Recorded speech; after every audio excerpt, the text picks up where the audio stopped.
Hi everyone, I'm Mary and today we work through kinematics, motion in one dimension. Let's begin.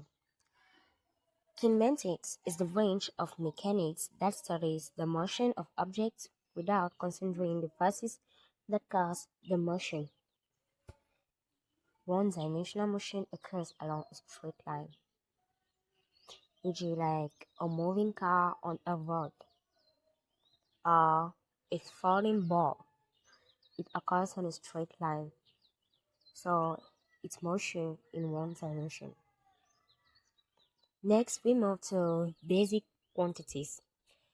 First, we have position. Position is the location of an object on a straight line relative to a reference point, the origin.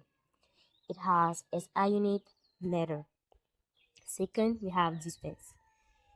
Distance is the total length of the actual path traveled by an object. It's a square quantity and it's always positive. Like distance can never be negative. It has SI unit meter.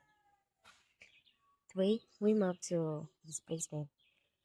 Displacement is the shortest straight line distance from the initial position of the final position to the final position, including direction. Displacement is a vector quantity.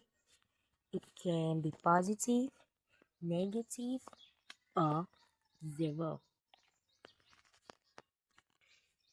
We move to speed, velocity, and acceleration. Speed is the distance traveled per unit time. It's a scalar quantity. Velocity. Velocity is the rate of change of displacement with time. Velocity is a vector quantity and has direction. Acceleration is the rate of change of velocity, while U stands for initial velocity, V final velocity, and T time. SI unit is meter per second squared.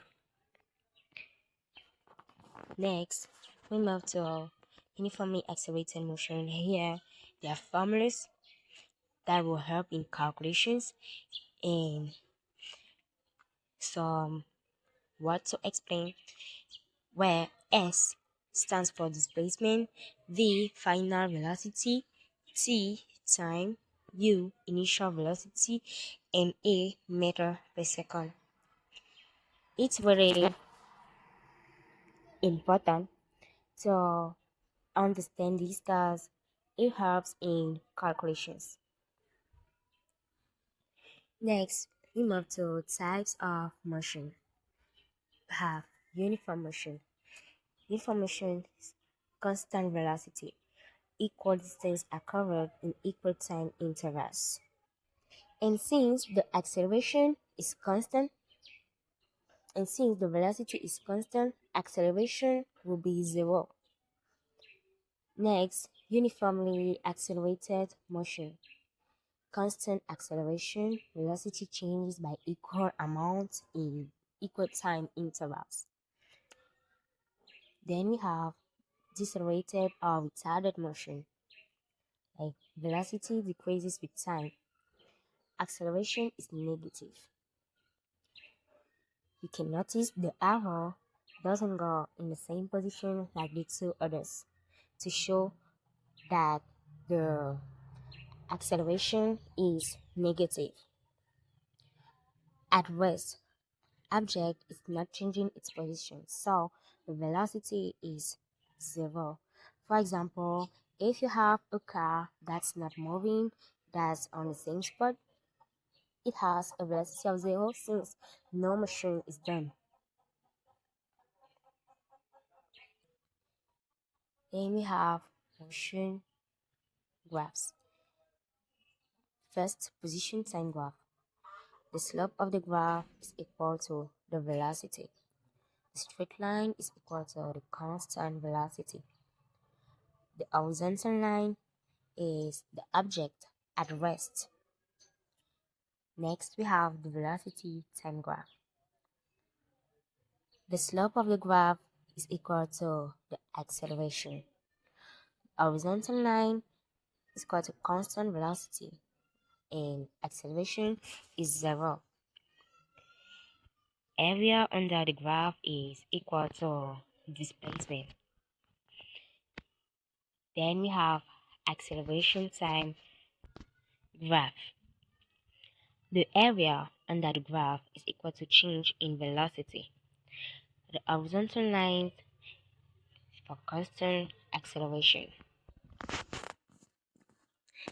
Next, we have example problems. Here are some problems, some examples to better understand the topic. Next, we move to application of kinematics. We can see there are some diagrams to facilitate the understanding.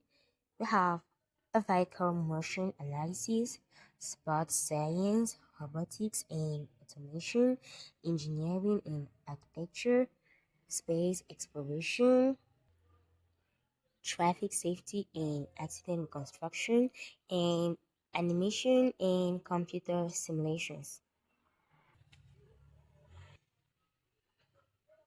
Next, we have SI unit summary. Here we have the quantity, their symbols, the SI units, and their dimensions.